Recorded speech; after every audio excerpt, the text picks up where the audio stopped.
کہو کہ اگر تم جانتے ہو تو بتاؤ کہ زمین اور جو کچھ زمین میں ہے سب کس کا مال ہے؟ جھٹ بول اٹھیں گے کہ اللہ کا۔ کہو کہ پھر تم سوچتے کیوں نہیں؟ ان سے پوچھو کہ 7 آسمانوں کا کون مالک ہے اور عرش عظیم کا کون مالک ہے؟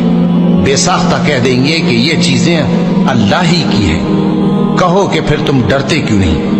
کہو کہ اگر تم جانتے ہو تو بتاؤ کہ وہ کون ہے جس کے ہاتھ میں ہر چیز کی بادشاہی ہے اور وہ پناہ دیتا ہے اور اس کے مقابل کوئی کسی کو پناہ نہیں دے سکتا۔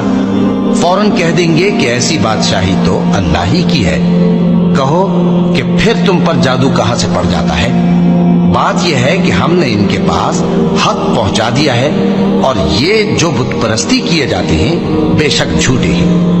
اللہ نے نہ تو کسی کو اپنا بیٹا بنایا ہے اور نہ اس کے ساتھ کوئی اور معبود ہے،